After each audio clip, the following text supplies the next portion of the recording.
Hello, PhotoPilllers. Rafael the Bar here. Welcome to another masterclass. And help me welcome Royce Bair. Royce. Hi, everybody. Awesome. Thanks for spending an hour or two with us today, teaching us these low level lighting techniques for Milky Way photography. And I think a lot of people that are interested in shooting the night skies, one of the biggest problems they face is how they get rid of the dark foregrounds. So I think you come up with the solution today. Yeah, hopefully so. Hopefully this will be a good one. We've got some other ways to show you. You know, you can shoot in a light polluted area, and then you'll get lots of foreground detail too. But your sky will be crummy. Or you could plan your Milky Way shots to have the moon. No? Yeah, a little bit of moon is very nice. Yeah, it is. I really love the natural look in the foregrounds and the faraway mountains when you have a little bit of moon at the horizon. But today we're going to use other techniques. We are. We're going to give you the full arsenal. Awesome. So for the people that don't know you, Royce, who is Royce Bair? Well, he's an old man, but and he's been around the block a few times. I've been a commercial photographer for a magazine and commercial photographer for over 30 years. And about a decade ago, I started specializing in astro landscape photography. And I wrote a book about 7-8 years ago on Milky Way nightscape photography.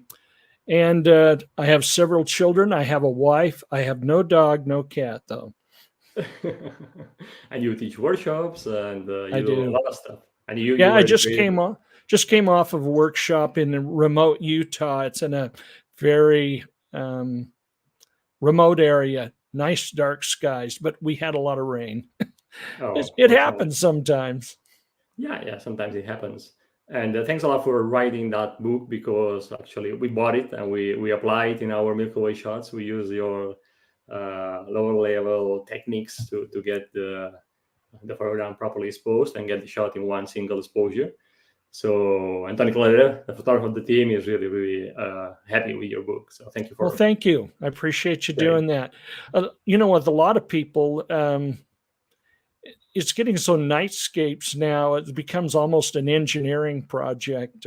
People are doing all kinds of techniques in order to get the greatest, latest, beautiful thing. But we're going to talk mainly today about single exposures. I mean, we're going to throw in some other techniques like stacking and tracking and panos to help a little bit. But for the most part, single exposures. Everything we get is in one exposure.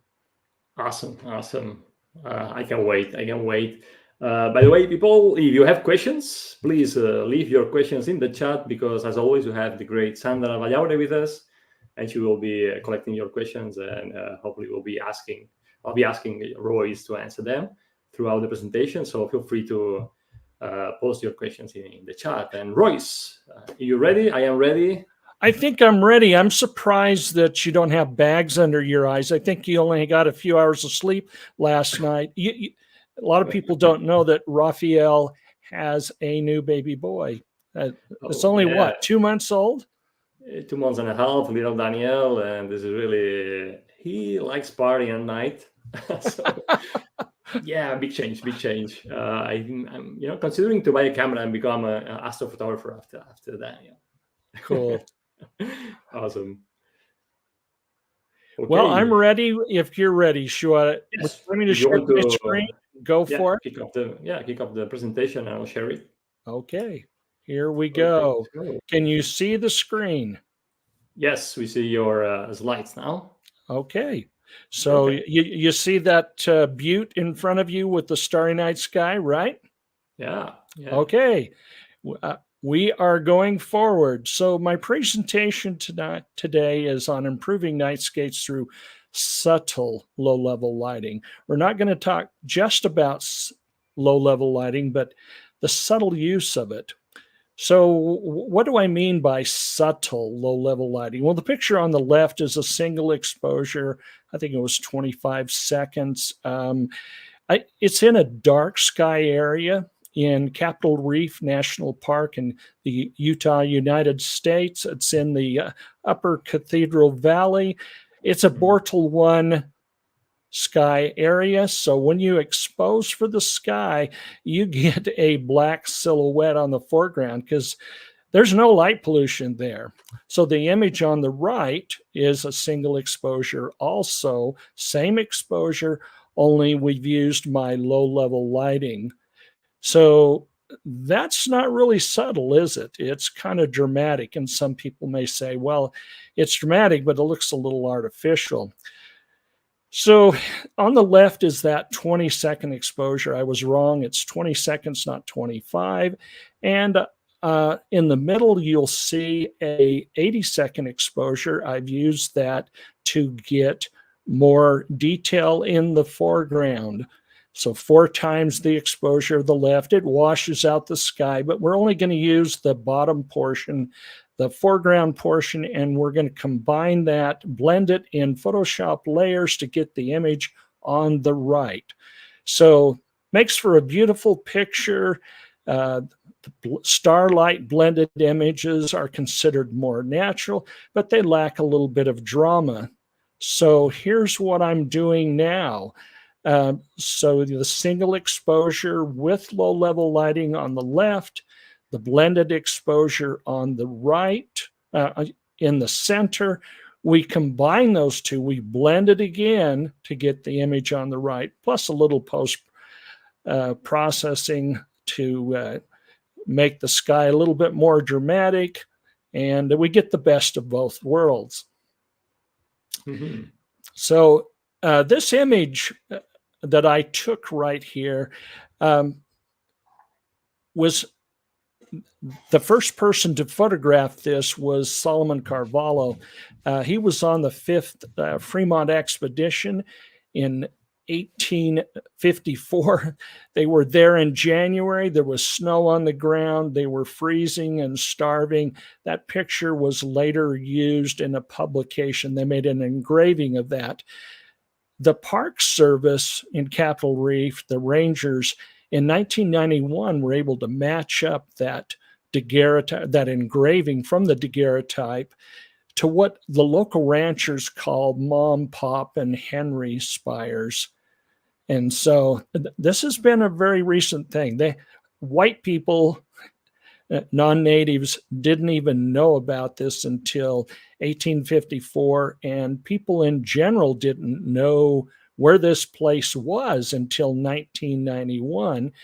And social media did not know where this was until I first presented it in 2021. This spire is about four times taller than Utah's iconic Delicate Arch. And as of May 2021, the park has banned the use of all artificial lighting. So Capitol Reef joins 3 other parks in Utah and one in Wyoming, the Tetons, a total of 5 that have now banned artificial lighting, which includes my low-level lighting. And we'll talk more about that later. So about 5 years ago, Wayne Pinkston and I started calling my type of lighting low-level landscape lighting. And we simplified it down to low-level lighting, or just LLL. In social media, you'll see some photographers will use that 3-letter designation. So now you know what it means. So what is low-level lighting? Well, it's not light painting.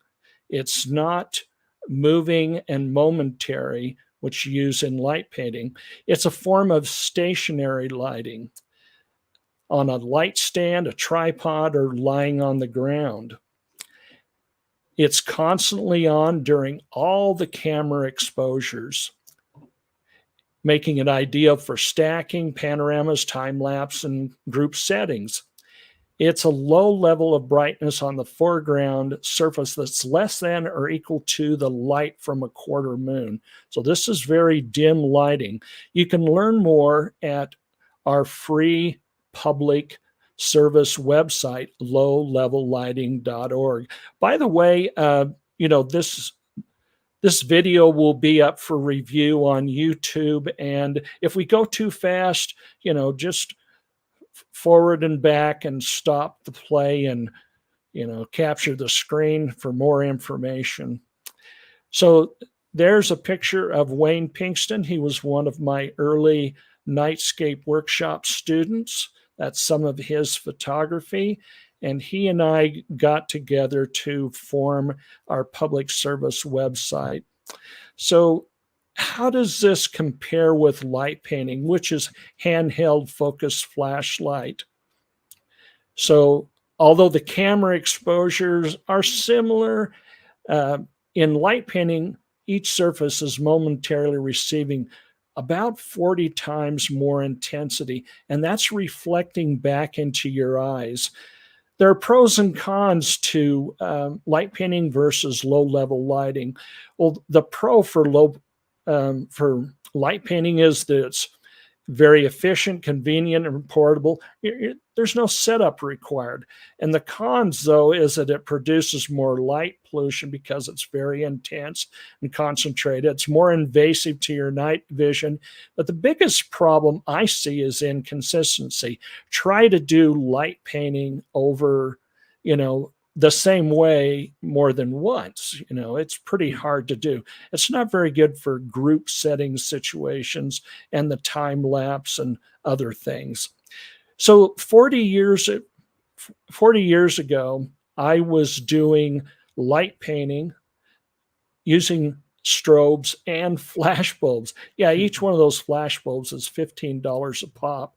And of course, you have to do at the star trails, you can't do points of light like we do nowadays. This back in 2014 was probably one of the last light painting single exposures that I did. This is a double arch. There's two more pictures of double arch 40 years ago and about 12 years ago. Both of those are a light painting, one with strobes on the left and the other with flashlights on the right. So let's compare low-level lighting with light painting. So you've got a stationary non-focused light, usually like an LED panel light for low-level lighting, compared to a bright focused flashlight or torch, as we may call it in England. And it's moving, and it's about 40 times brighter on the surface. Whereas low-level lighting is only 8,000ths of a lux surface illumination. That's less than or equal to quarter phase moonlight, usually very much less. So here we're doing an accent light underneath or from behind this bridge or arch. And those dim accent lights increase the surface illumination to about 3 times the base, but it's still less than or equal to quarter phase moonlight. And all these LLL lights are on tripods and they stay on during the entire camera exposure. I'm going to illustrate this with real photographs. There's in Rainbow Bridge and a single exposure, no LLL. You're in a Bortle 1 area, so you've got a silhouette. Now I've added a single light to the left, a little more than 100 meters to the left. By the way, this natural bridge is 290 feet high, which is about 90 meters. So that we've got one dim light during the entire, I think it was 25-second exposure. Now I'm going to add a second light, an accent light behind this bridge, this natural bridge. And I'm going to walk around to the left. I can't go underneath the bridge because this is sacred to the Navajo people. So here I go, and I've put that accent light. You can see the difference here. That's behind the bridge. and just adds a nice little accent, makes it more three-dimensional. But even that light is less than the intensity on the surface of quarter moonlight. Here's another comparison. This is Chimney Rock in Capitol Reef National Park. On the left, without low-level lighting, on the right with low-level lighting. So on the left, we're only getting 0.02 of a lux from starlight or air glow. And on the right, we're getting a base illumination of 4 times that amount of 0.008 of a lux from the base LLL lighting. And then up near the top, we're getting accent lighting from the far right. That's 3 times that. Still less than quarter moonlight. Look at those comparisons. You can review this slide a little bit later, but pretty dramatic how low level this light is. I was doing some low level lighting with a workshop group years ago, and a commercial television TV crew came up, and the art director said, could our video photographer do some light painting to make this arch look more dramatic? And I said, well, we're already using low-level lighting right now, and maybe you'll like it without having to set up your own lights. And they said, we don't see anything. What are you talking about? I said, well, turn on your video camera and shoot some footage. And they just about went bonkers. Wow, this is so cool. Well, it's so dark, so dim that you don't see it with your natural eyes. I mean, you can barely see it once your eyes have adjusted for at least 20 minutes. But your camera can see it in 10 to 20 seconds. So cool. Yeah, it is Very way cool. Any other comments or questions up to now? No, everybody's paid attention. Oh, we're either mesmerized or bored still. Hopefully it's the mesmerized. So here's another example of how the intensity compares. So we've got about a 25-second exposure on the left with low-level lighting, and and the same thing on the right, but someone turned their headlamp on for 2 seconds of that 25-second exposure. And you can see what just 2 seconds, I mean, that's less than 1/10 of the total exposure, how that just overpowered the low-level lighting. So even momentary headlamp illumination can be very disruptive. And let me put in a little plug here. If you're in a group setting, never use your red light on your headlamp. You can do it when you're alone, but red lights are very disruptive and hard to get rid of. And you would be surprised how far they carry.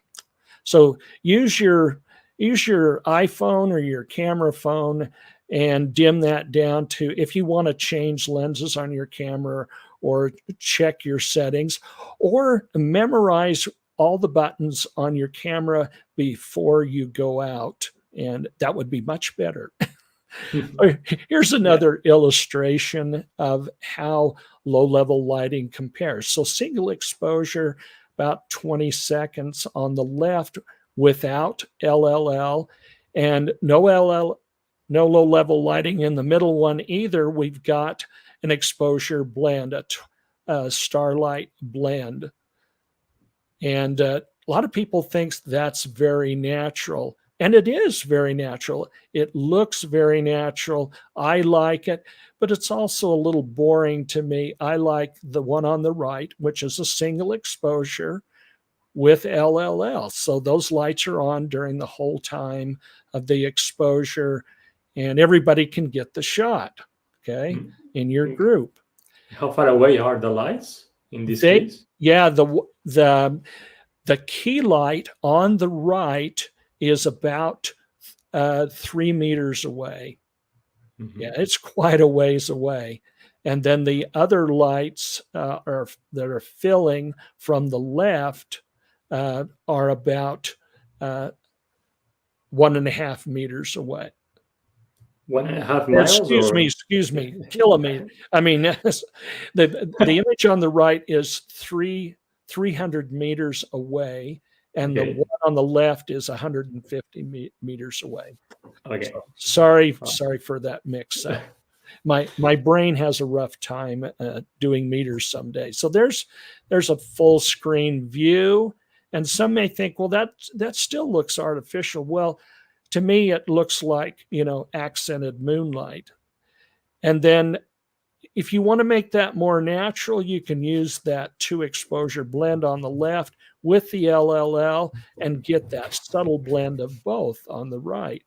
So that's how I'm doing a lot of my things now, to make them a little more subtle and natural, and still use LLL. Okay. So Well, Roy's truth is that when the moon is up, it looks like a torch. So it looks like more the one that's fully illuminated. yes. Yeah. The and it depends on the phase of the moon, but it also wipes out the intensity and contrast in the Milky Way. So, yeah. A lot of people will do double exposures. They'll do a blend with the Milky Way. So they'll shoot the sky when the Milky Way is down, and then they'll shoot the foreground when the Milky Way, when the moon is up. They'll shoot the Milky Way when the moon is down, and then they'll shoot the foreground when the moon is up, and then blend those 2 exposures together. So this is how I do the subtle. There's a full frame view compared with the straight LLL. That's a blend of a blend. Okay. And then some people say, well, that sky is too blue. It's not natural. Well, there's a more natural. Scientists are saying that the Milky Way is brown. Artistically, I like something in between. So, and then should we always use LLL in our astral, excuse me, our nightscapes or our astral landscapes? Of course not. I mean, why would you use artificial lighting in this beautiful shot? Keep it simple. As in these 2 other shots, there are bristlecone pines on the left in Rice, and the one on the right are the patriarchs in Zion National Park. And that was a winter shot, by the way. And then here are the Tetons. That's beautiful green and red air glow. Why would you want to use any artificial light in that? And here we have light pollution that is lighting this mountain range as you come into Zion National Park. So this is a 5-exposure simple panorama. We'll talk more about that later. This is how these mountains are lit up. That is the light dome on the right from Springdale, Utah, the little town of about 600 population, that as you enter Zion National Park. Okay. And then this is from the cemetery in Springdale, and lighting up the Watchman there. That's 1 exposure. This was a 7-exposure panorama. This is trimmed down to 5-exposure panorama. Okay, this is also a panorama. This is 35 miles west of my hometown, Salt Lake City. So you can see that bright light dome at the northern end of the Milky Way rainbow. That's a Bortle 9, and just to the little bit to the right in the center of the mountains is where I live in the suburb of West Jordan. That's a Bortle 7 or 8. And here, 35 miles to the west, we're in Rush Valley. That is a Bortle 4 to 5, there where the barn is, looking into a Bortle 3 sky. This is another view of that with single exposure without the panorama distortion. looks great, but there's the camera raw on the top left. We have to do a little bit of post-processing of both the foreground and the sky to make it look good because of the light pollution. But it is the light pollution that is giving us the detail in the foreground. We've just added more detail by post-processing. But on the image on the right is a camera JPEG. No post-processing needed when you have dark skies and good low-level lighting. So there was no low-level lighting on the pictures on the left. That was just light pollution. But on the right, we're in a Bortle 2 area versus a Bortle 4 to 5 on the left. And we're using low-level lighting to light that. And here's a comparison with and without that. There's a full screen view. That's Jupiter there in the picture. You may think the light painting is a little strong. I mean, not the light painting, but the low-level lighting is a little strong. But you know, the foreground is just as important as the Milky Way sky. And that's light pollution over on the right, coming from Salt Lake City sky, you know, it's bouncing up on the clouds. So there's Agathala Peak in northern Arizona. That is light pollution that is lighting the rim of that, kind of backlighting. That's from the town of, I think it's called Kayenta, which is about 20 miles away. And then here's the same peak with low-level lighting. Here we're in the Escalante Grand Staircase Monument area. This is Devil's Garden. This is without low-level lighting, without, with. Same place, same area, without, with, without, with. We're now in Ely, Nevada, just outside of Ely, Nevada, without, with. This was published in National Geographic a few years ago. These are 1870 charcoal kilns.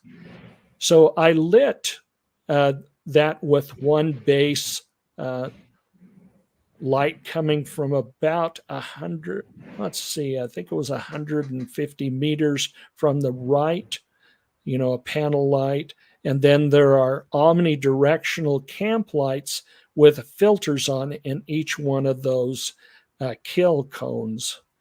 And I was using that number 4 filtered light. I'm now using, these are a bunch of omnidirectional camp lights that I use for accent or background backlights. And in this case, inside those kills. I'm now using the number 6, the smallest one, not only because it's small, but it's you don't need a lot of light. And this one varies the temperature. Well, it doesn't vary the temperature, but it varies the intensity. So interesting. I can set it for 180 degrees coverage or 360 degree coverage. Maximum output is 150 lumens. But I bet in 90% of the case, I'm using it like 5 to 10 lumens or less. It's rechargeable. That baby lasts all summer. I go on about 5 different shoots and I still have half the battery life. So it's omnidirectional. That's what a camp light is. And then I use these little omnidirectional ball lights. They're disposable. You pull that tab, the 2 batteries, hearing aid type batteries touch, and it glows for 2 to 3 days. And you can get them in various colors. I use the white and the yellow the most. I also use them as, quote, Hansel and Gretel digital breadcrumbs to help me find my way back to my lights or my camera, you know, where I predetermine where I'm going to put up lights, or I'll set up the lights but don't turn them on, but I have to get to them. So I'll leave a little light trail, and you just got to remember to pick those up and dispose them.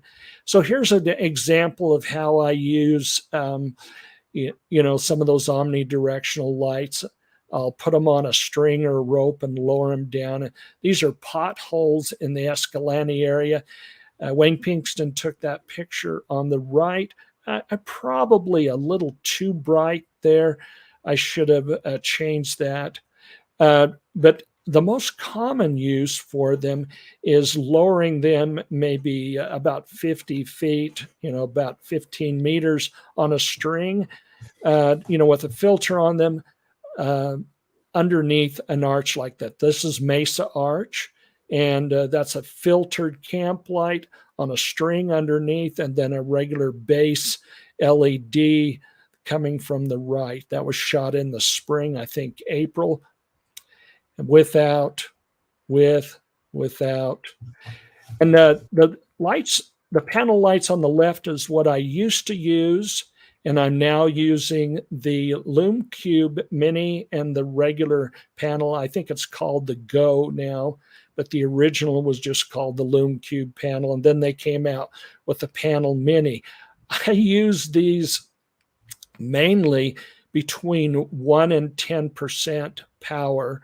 And the cool thing about them is not only can you digitally control the power from 1 to 100%, but you can also control the white balance from 3,200 degrees Kelvin to 5,600 degrees Kelvin. And typically I keep the Kelvin around 42, 4,400 degrees Kelvin, especially if I'm shooting in that red sandstone. I like just a little bit of warmth to match that. And these are the light stands that I use. You'll learn more about why I use light stands and why I put a little miniature ball head between the light stand and the light on all of mine. If I'm close to the car, I use the Impact brand. They're about $40 at B&H. They'll go almost 10 feet high, about 3 meters high.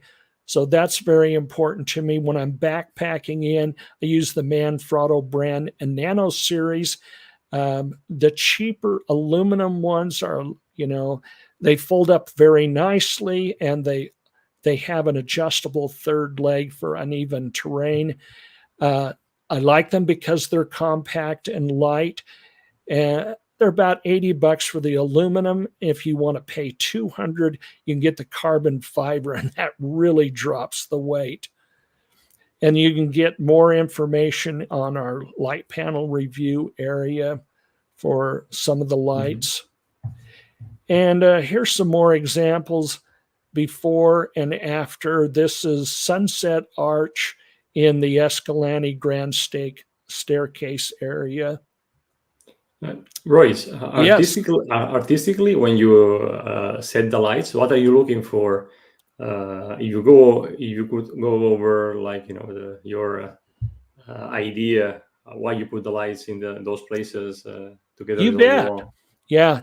Well, one of the things that I'm trying to do is, to me, the foreground is just as important as the starry night sky. So I'm trying to make the features recognizable. So what is about these features that makes them interesting? And I try to use the low-level lighting, a combination of lights, the base light or a second fill light or an accent light or several accent lights to make those features stand out. Like this Matate arch in the Grand Staircase, or like this Sunset Arch, which I call Dragon Arch now. I'm trying to make those features interesting because the foreground is just as important to me. So, lighting behind and underneath can be very important to make these features stand out. Does that answer the question? Yes. Yeah. You must be spending quite a long time to get it right? Yeah. Sometimes I'll go in and it's simple. I just put in one light and I get my exposure right off the bat, or I'll have to change it up and down a little bit. But And by the way, people may ask, well, what does a proper exposure look like? Well, I'll be explaining that more in my ebooks, but I can tell you right now that if you turn on your lights, your low-level lighting, and then you turn on so you can see it with your naked eye, and then you back off the intensity until you can just barely see it. And this is just barely seeing it once your eyes, 20 minutes of dark adjustment. So once you've been out there for at least 20 minutes with no glaring light, and then you light it up, and then you back it off until you can just barely see the effect of the light, I can almost guarantee you that you'll be within one or two stops of being right on. Okay. So that's the easiest way to make an adjustment. So here's a setup in Bryce Canyon, Fairyland, no post-processing, no lights. Okay, I've turned on those two panel lights. Okay, the one on the left is set set at about 1/8 power, and the one on the right is set at 1/16 power. And now I'm going to move the camera about 100 meters to the left and shoot that shot, and then do post-processing on the sky. By the way, that orange glow on the clouds is from a town, I think it's Carbondale, Cannonville, just about 15 miles behind me. And that little glow on the horizon, I believe, is from St. George, at least 75 miles away. So I'm going to talk now about 5 ways to produce more even light, and this will answer some of the questions. So here are the 5 ways, and we're going to go through them one by one. So that one of the best ways is to increase the distance from your subject, and that will lower the fall off ratio. See how the image, the buttes on the bottom picture are more evenly lit by increasing that distance? Mm-hmm.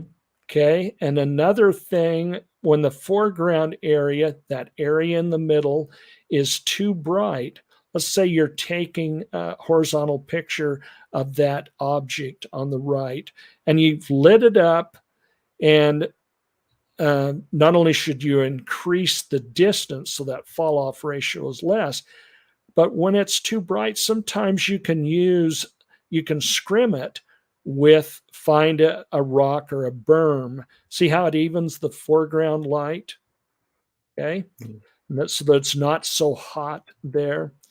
Another way is to raise the light stand to a higher position. And that's why for small areas, those 10-foot or 3-meter stands are really helpful. But if you can't get high enough, sometimes you can put it up on a rock or a ledge so that the light, it'll produce more even illumination.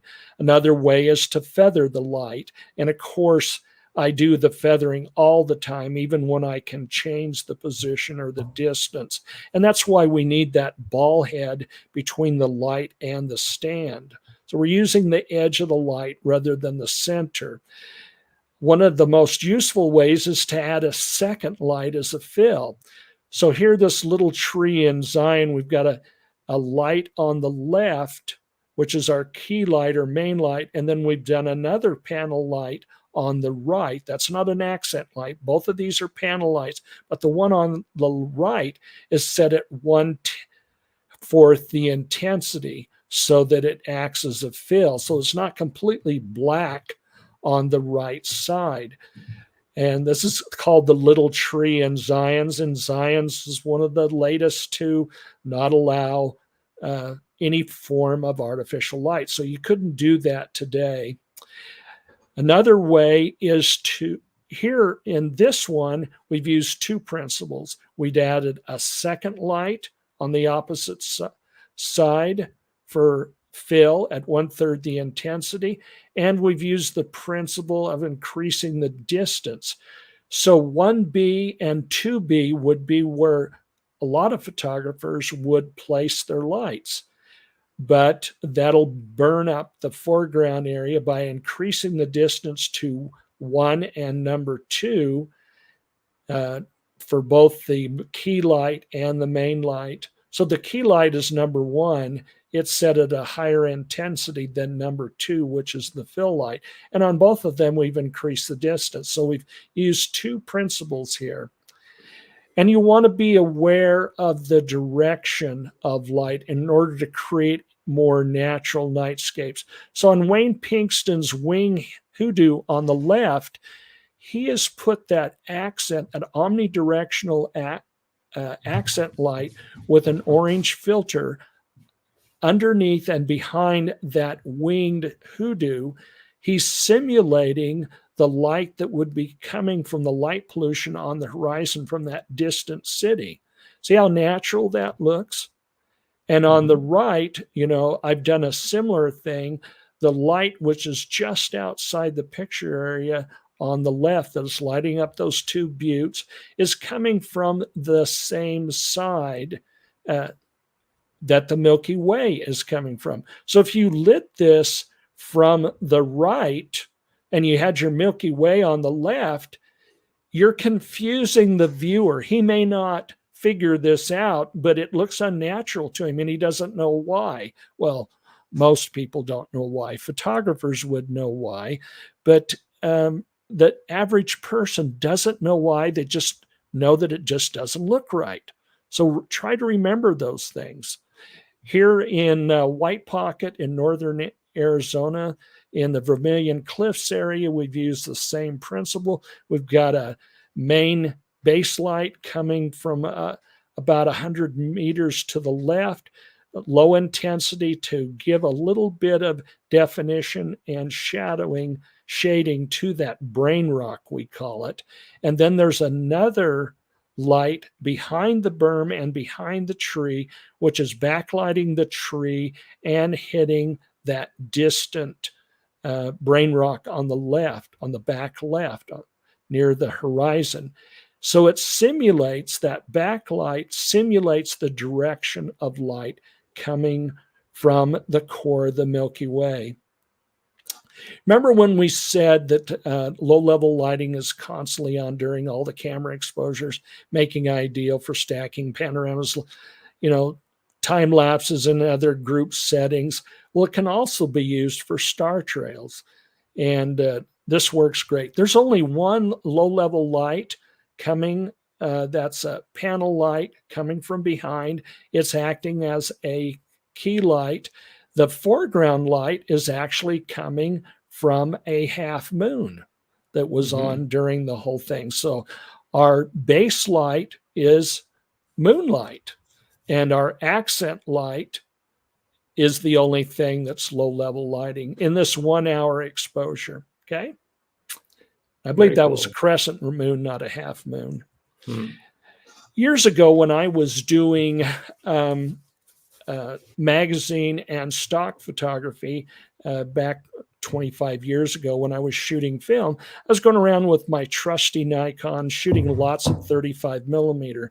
And if I saw a scene that I thought would sell better as stock, bigger is better in stock in the old days. You'd use the larger film format, the 6x7 or 2 1/4. I'd use my trusty Mamiya RB67. A little harder to set up and control and a lot more expensive than 35 millimeter film. And then if it really, I thought it might be a cover or a double page spread, sell better there, I'd get out my 4x5 Toya View, and exponentially more effort and more expense. Well, today I use that same principle in the digital world. I shoot a lot of single exposures. I go around, get different angles, compositions, alignment, until I get what hey, this is really working. And so I'll do stacked exposures. And we'll talk about that in a minute. And then if it really sings to me, I'll spend more effort and do panoramic exposures or even tracking. So let's talk about stacking, which works very well with my low-level light.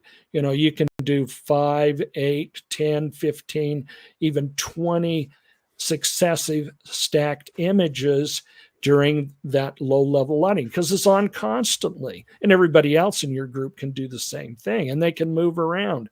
So there's one 25-second exposure. It could have been a 30-second exposure. Notice the star movement. Okay, it'd be even more at 30 seconds. By lessening that time down to 10 or 15 seconds, we decrease the star movement to where it's not even noticeable. Okay, and then if we do, and by the way, each one of your high ISO exposures has a different noise pattern. They're random noise patterns and they're unique. But if you stack or you shoot several exposures and each one of them has a different noise pattern, and you line the stars and stack those exposures one on top of each other with a software like Sequator on the PC side or Starry Landscape Stacker on the Mac side, it will align those stars automatically and average those noise patterns until they blur each other out. It's called a mean exposure, MEAN. That's an averaging filter that is in the software. So another way is by doing single exposure panorama.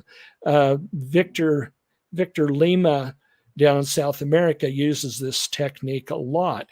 Let me show you how this works. So this would be a 24 millimeter field of view with one of my Canon cameras, which is only 24 megapixels.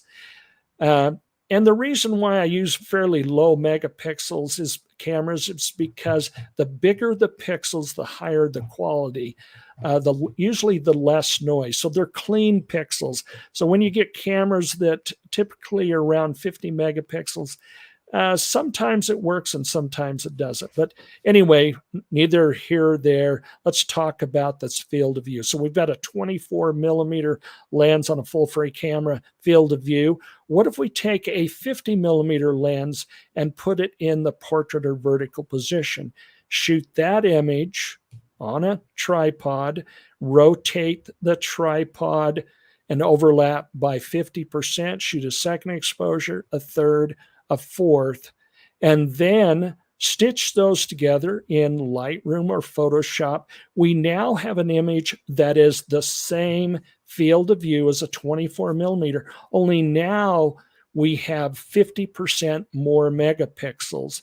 So we have a higher resolution that gives us better detail with cleaner pixels than a higher resolution camera and gives us less noise. So here's another example on that butte again. Notice here that Royce forgot to level his camera properly. So when we stitched these 7 exposures, which included the light source, and there's no post-processing here, that we've got a little bit of stepping. But we can use content aware to get rid of that. And then when we crop that down to 5 exposures out of the 7 stitches, we get the standard 3:2 aspect ratios that most of our cameras have, or a 2:3 if you're in a vertical. So there's a single exposure with 24 millimeter lens, and there is the 5 exposure crop stitched together on the right. Notice the less vignetting, but what you really notice, and by the way, this is all done with low level lighting that stays on constantly, so you can do all these cool things. But what really is cool is the resolution. Even though that 24 millimeter was actually not just a single exposure, but 8 stacked exposures to reduce noise, the image on the right with the panorama stitch has about the same noise, but look at the difference in the sharpness in the same area, in the same blow up. Amazing. Now we're going to do a spoiler alert. I hate to tell you, but these 5 national parks no longer allow any artificial lighting. It's prohibited. Notice that 4 of those national parks are in my state of Utah. Seems like they got together and conspired against me. But that still leaves 58 other national parks, or 92%, that still allow it. Here, there are 2 national monuments that don't allow artificial lighting. That still leaves 83 other national monuments, or 94%. And there's no artificial light restrictions in Bureau of Land Management land. And the BLM covers 5 times larger area than all the national parks combined. This area is just outside of Arches National Park, which, prohibits it. And that arch opening is bigger than Delicate Arch. And I'm also using a full spectrum astro-modified camera and using infrared LLL, which nobody can see. So that's not a restriction. So we don't have time to talk much about astro modification, which is really not part of this discussion. But I want to tell you that if you want to take a used or old camera and have it astro modified, I highly recommend the H alpha modification. It is probably the most popular right now for nightscape or astro landscape photographers. Look at the difference. It really accentuates the nebulosity of those hydrogen nebulas. One of the cameras that I have modified is the 6D. It's over 10 years old. Another good one is the D750, and the original R camera on the Canon. Let me tell you, those 2 cameras on the left have the photographers that shot with those cameras. 90% of the awards, astro awards in the last 5 years were done with those 2 cameras on the left. Isn't that amazing? Yeah. So we don't have time to talk about that. That camera in the bottom middle is what I'm using right now. I'm using my old Canon lenses with a adapter that has a filter drawer. So I have full spectrum modification, and with a variety of filters, I can do anything from regular daylight to visible plus H alpha to full spectrum to regular black and white, infrared, you name it. It can do anything. So there's one of my blends with LLL, subtle. Here's one that I recently did with Wayne Pinkston. That's him in the middle. That's enlarged from this image. But what I wanted to show you is my projection reflection technique, which is in my ebook. So here's the map of how I did that picture. The man is Wayne Pinkston there in the middle, and then that accent light is shining on the object on the left. You can see that background, but the foreground lighting is done by reflection projection. So I've taken that fill light and bounced it off of that big butte, which is bigger than all the others combined, and it is giving you a super broad, soft light source because the area is so huge. Where are we on time, Raphael? We have time. So okay, let me finish this up real quickly in 5 minutes or less. We allowed 5 minutes or less? Yes, of course. Okay, I'll finish this up with a Simpson Springs Pony Express station thing that I did about a year ago. This is the old Pony Express system. This is a building that's a replica about 100 miles from Salt Lake City. So this is a shot I did in August of last year. And the only low-level lighting that I'm using is inside the building. The outside was a starlight blend. Okay, let's show you how I did this. This is my exposure. On the right, that's the raw image. I did 15 exposures and stacked them. You can read about all this later and review this. You can study all the text. Just listen to my words for right now.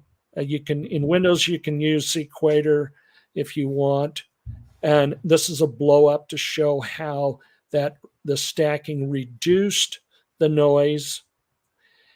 And then I shot an exposure for the low level lighting, the inside.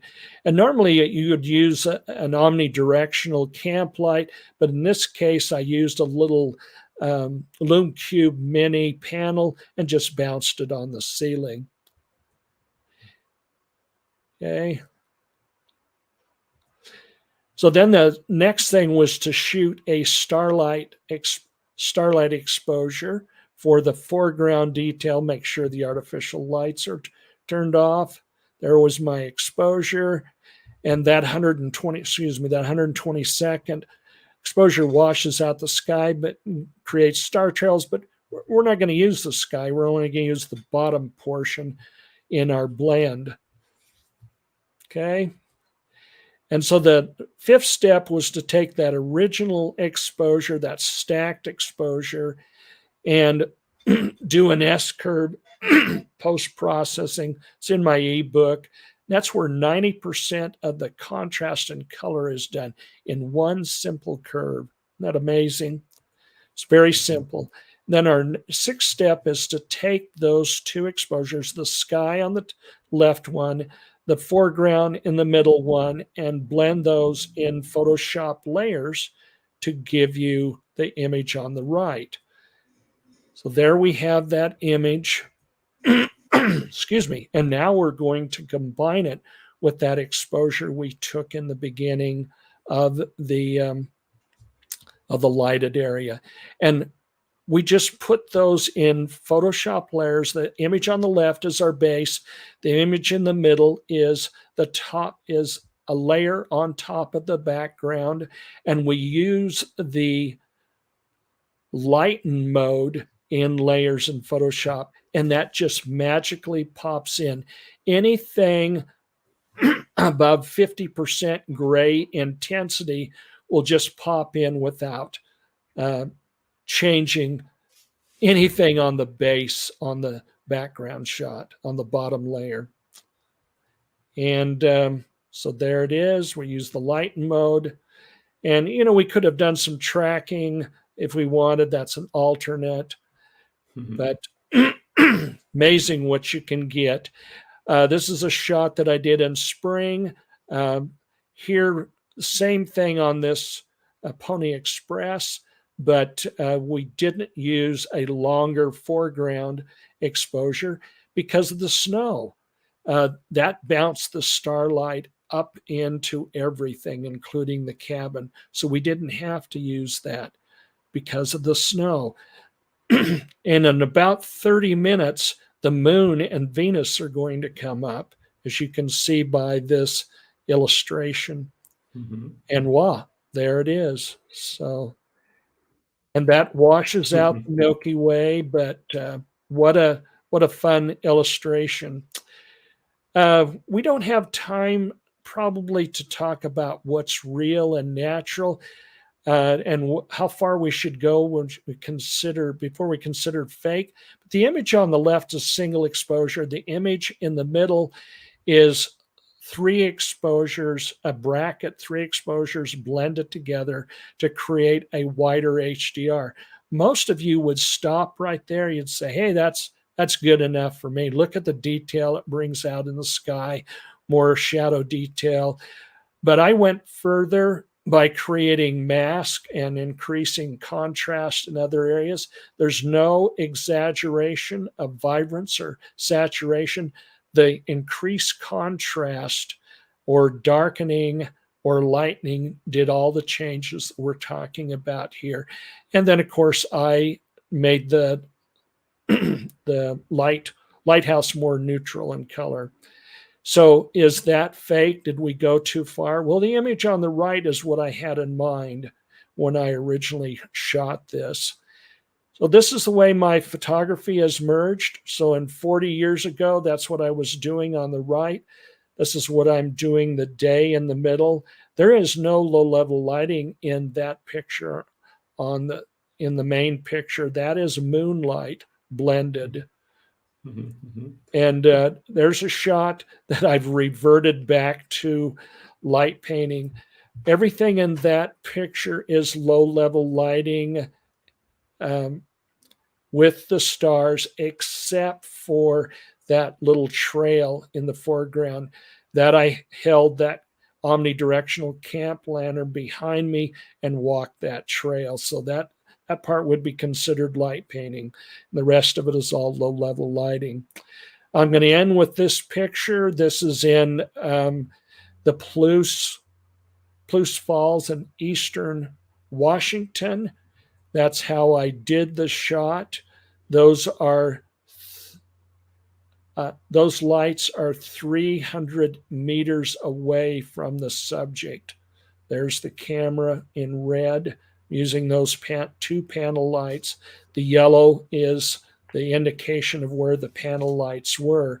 I've asked these photographers if I can share their image. This is how they're light painting with a torch, a focused flashlight, compares with my low level lighting. And then these photographers have used starlight blends, different methods of starlight blending. And these last three photographers are starlight blends as well.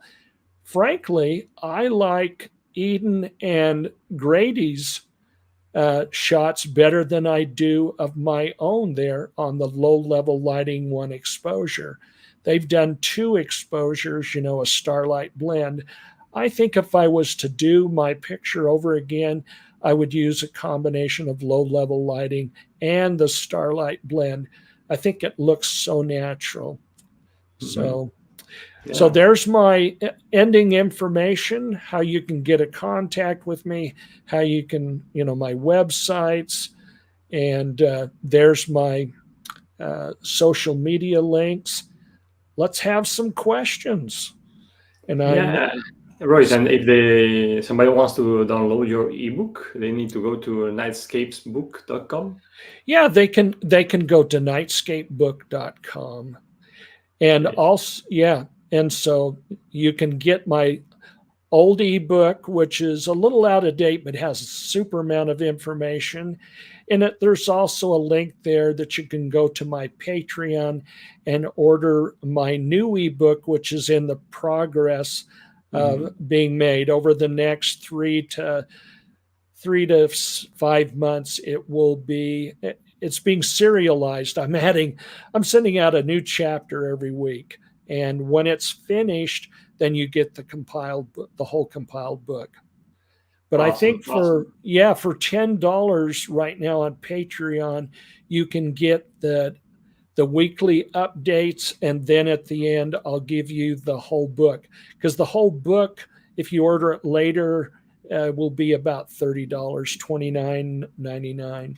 So that is how you get it. You can go to nightscapebook.com. Thank you. And now I have a few questions. Do you have time? Okay, yes. Oh, I have plenty of time. The question is, so I'm going to... here we are.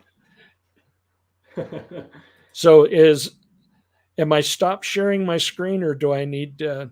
I did it.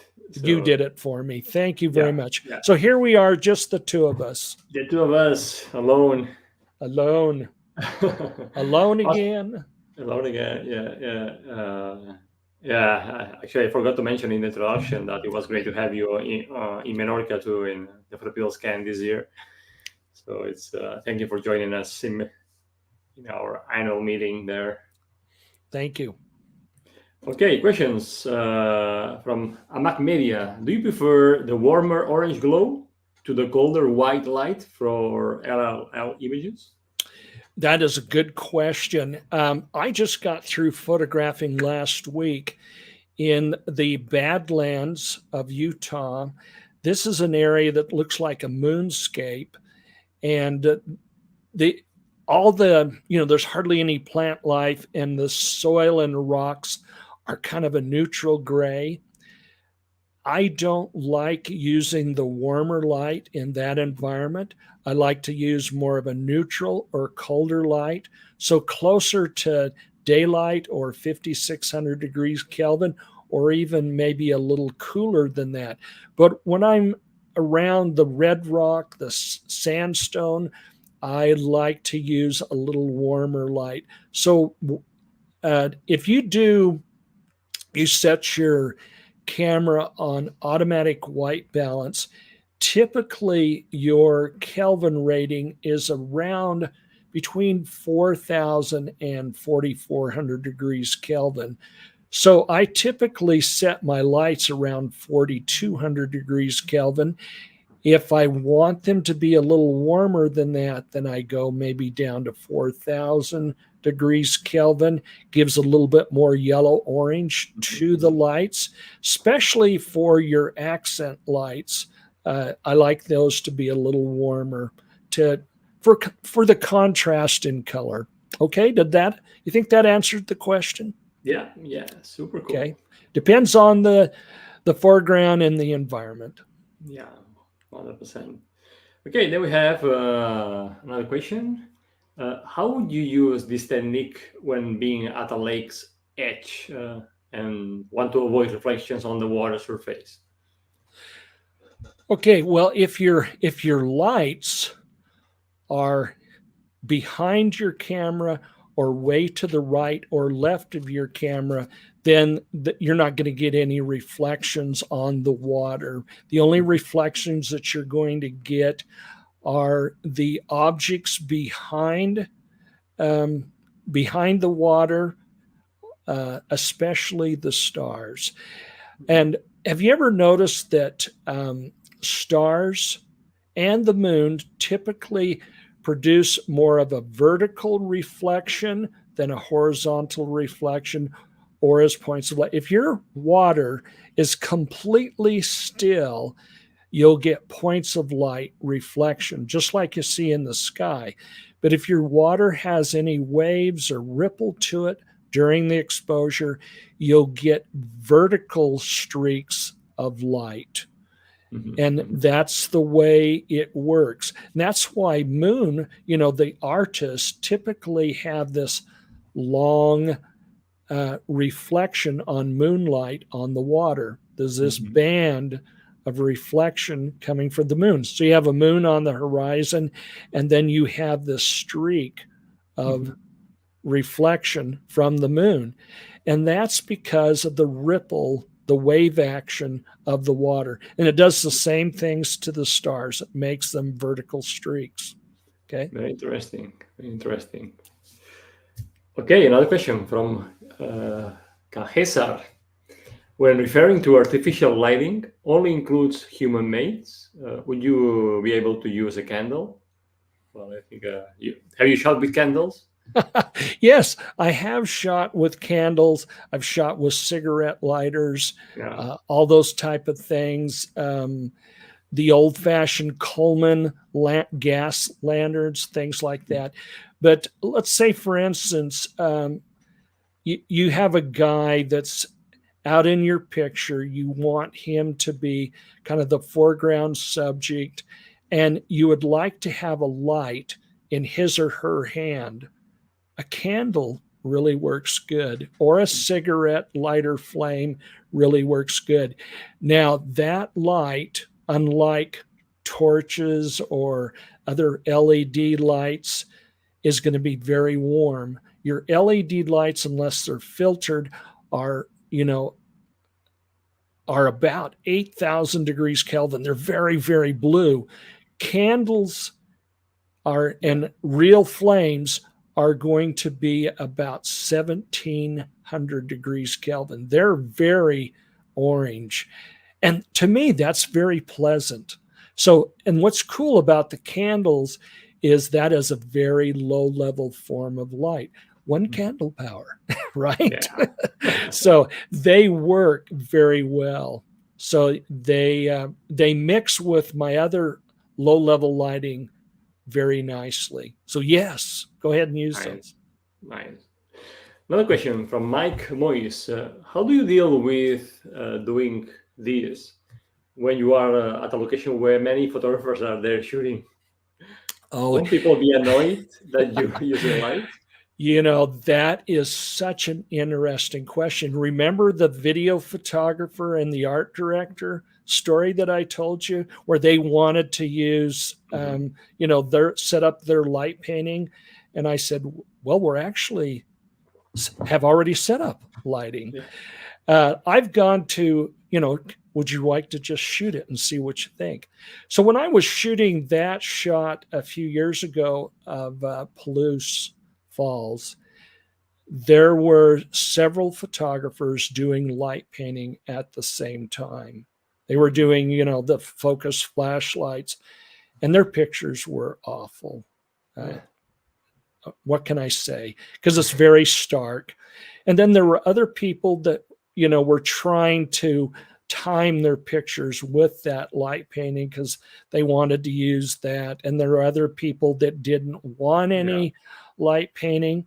So I went around very quickly, found all the photographers except for one. There were like 6 other people shooting that night.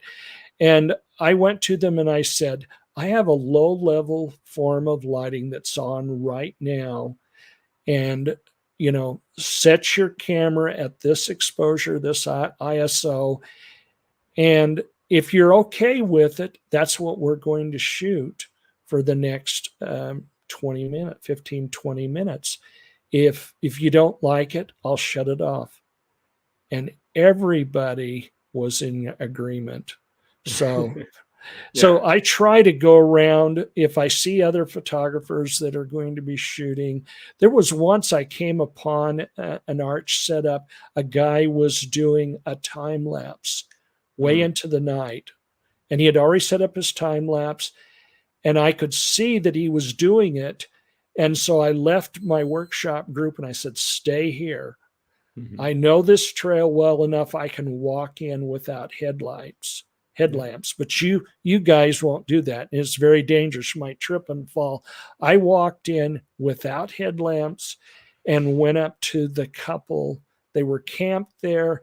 And I said, you're doing a time lapse, aren't you? And they said, yeah. And I said, I'd like to bring a workshop group in here, and we're going to use a form of low-level lighting.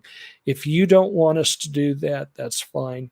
But if you think it's okay, I think it'll mix well with your time lapse, and it's going to add a nice feature to it. He said, yeah, do it.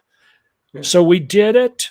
There are a few people that are turning on their headlamps during that time to set up their camera, even their red lights. But and then we had the low-level lighting set up, which was just barely above what his exposure was for it mixed very well with what he was doing. He sent me the time lapse on that. Well, he posted it in a place and said, this was fantastic. It just added so much interest. So the key there is to go around and talk to everybody. Yeah. And you need to know how to approach people in the dark. Yeah. And I'm very annoying, when I go around and talk. No, I try to be very kind. And the whole thing is, you're not the authority. Even if you think you're the authority, you approach people very humbly. Definitely. From Ken Peterson, how many people work with you on any photo shooting site? When I was photo shooting, where? Usually, are you alone setting up everything, or you get help? Yeah, I do things alone, or I go with another person. But in a workshop situation, we're usually 2 instructors, me and another person, and 6 other people. We have a nice 1-to-3 ratio. That's usually what we do. In the early days, I used to do just me and 8 attendees, that 1:8 ratios, oh, that's terrible. But that's usually how many people I have with me when I'm doing a workshop, is a total of 8 people, 2 instructors and 6 participants. But I often go out just by myself, and maybe I'll invite somebody. I'll invite one of my past workshop people or 2 past workshop people. I say, how would you like to do a freebie with me? Why not? Okay, another question from Emmanuel Olivas. How far back are the lights in each setup? How do you know where to place them, the distance? I mean, do you make any calculation based on the size of your subject, or just your experience? Good. That is a good question. Typically, for most more intimate subjects, I'm usually placing my key or base or main light about 75 to 100 meters away from the subject. I get it far enough out. Let's say if I'm covering an area, the field of view, my main field of view, is 100 meters wide. Okay. So if I'm 100 meters wide, well, let's say my field of view is 50 meters wide. I want to get at least 100 meters to 150 meters away with my main light, so that it spreads out evenly, so it doesn't burn the foreground.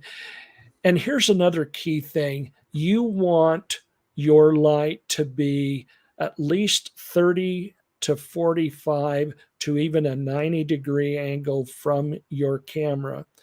Everybody hates flash on camera. You know, that's right in line of sight with your lens. The lighting is very flat. Well, you certainly don't want to do that in low-level lighting either, or light painting for that matter. You want to come, perpendicular to the camera, at least at a 30-degree angle, left or right is where your main light should be. Okay. Awesome. So, and then make sure you do the feathering, the high placement, so it doesn't burn the foreground. And that's another thing. If you put your light at least 30, 60, 90 degrees to the left or right of the camera, there's a less chance of it burning up the foreground. Okay. Interesting. Okay, more questions.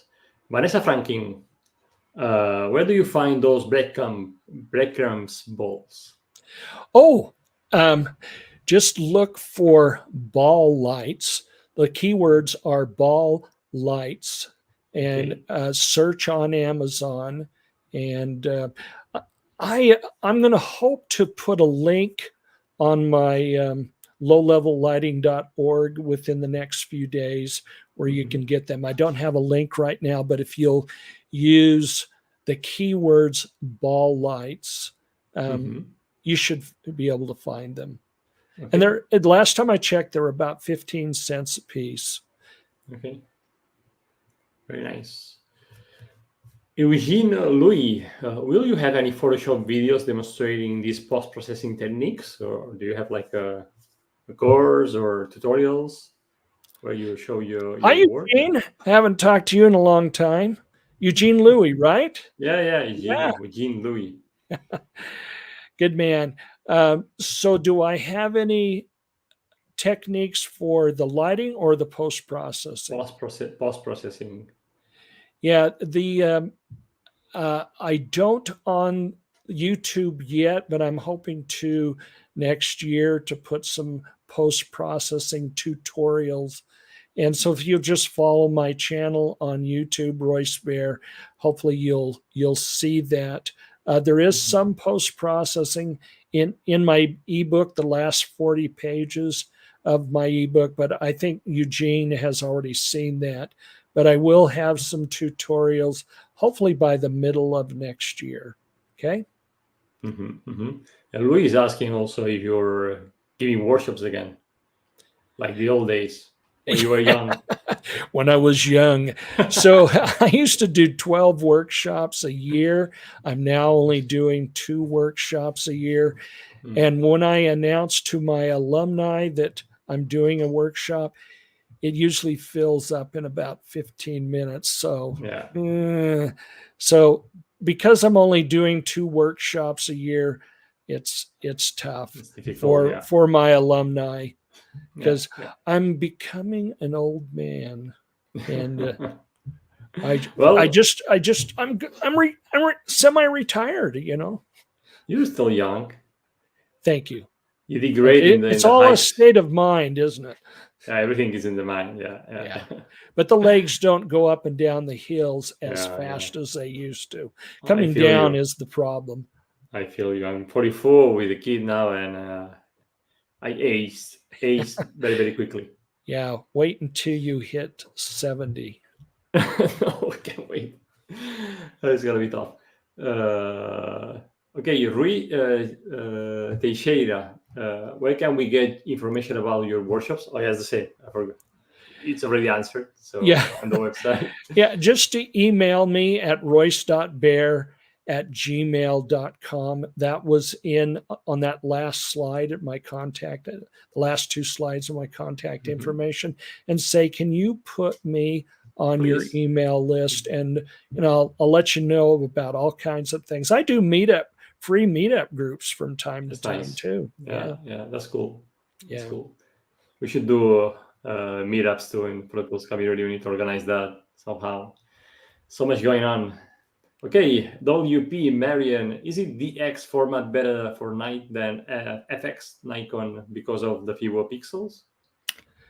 I didn't quite repeat that again. I don't think I got it all. Is the DX format better for night than FX because of the fewer pixels? There's like a DX format and the full frame, I suppose. Right. Yeah, that's what she's talking about. So full frame is better than a crop sensor, an ASPC crop sensor or a 4:3 sensor, but it is getting better. I would say, at least 6 years ago, I would say, if you're doing night photography, avoid the crop sensors.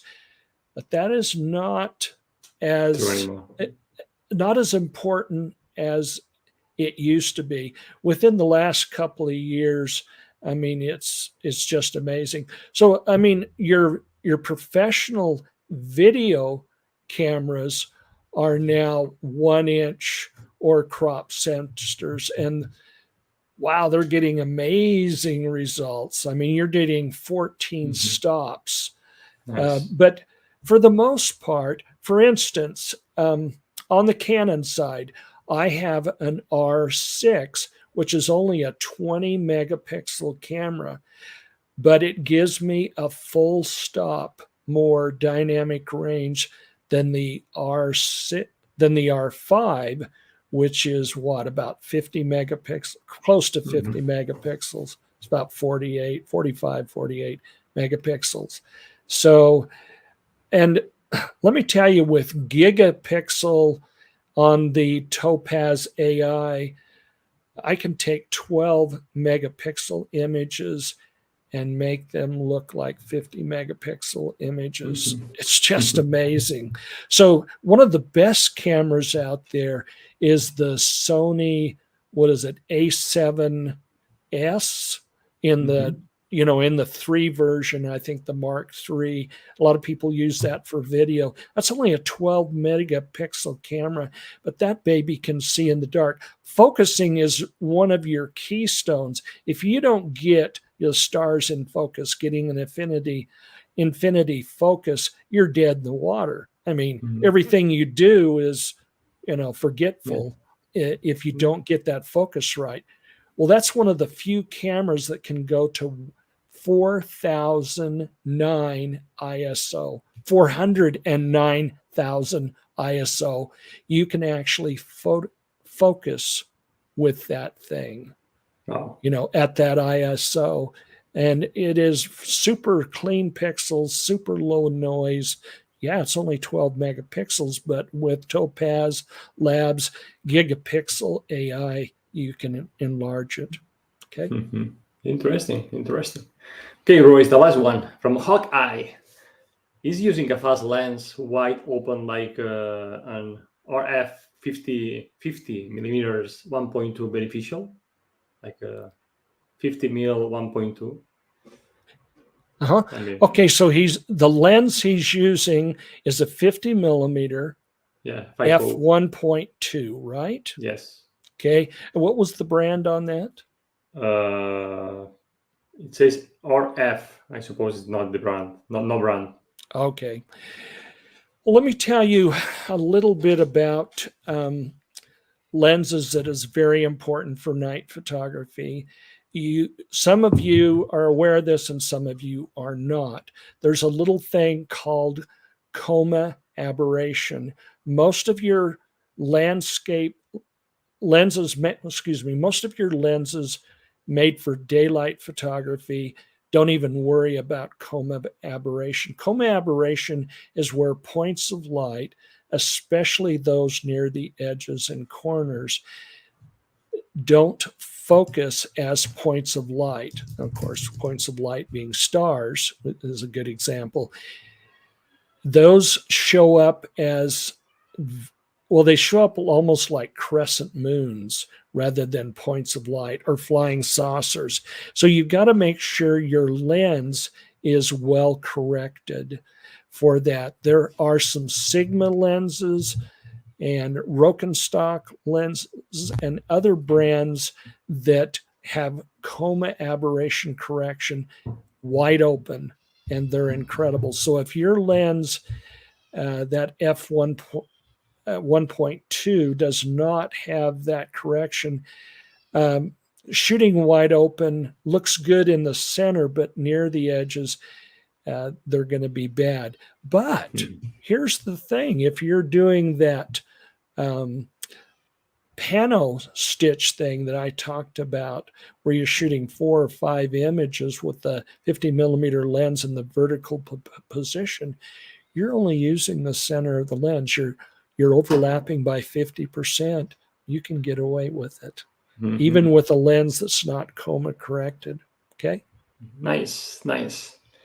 Royce, thank you so much for your time and sharing all your wisdom with us. Thanks a lot. It's been fantastic, and I think people are very happy. Are happy in the chat. Yeah, I learned a lot of things. Low level lighting. It's a technique we use a lot in the PhotoPills team, and thanks to you. So thank you.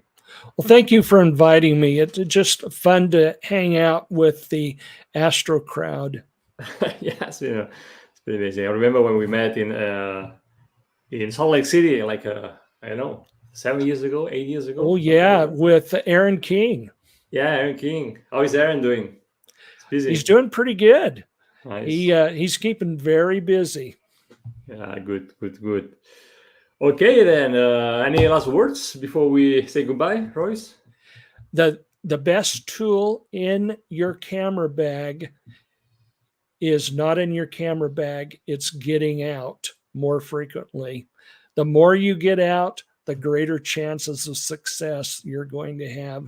More good images. If you don't get out, you're not going to get it.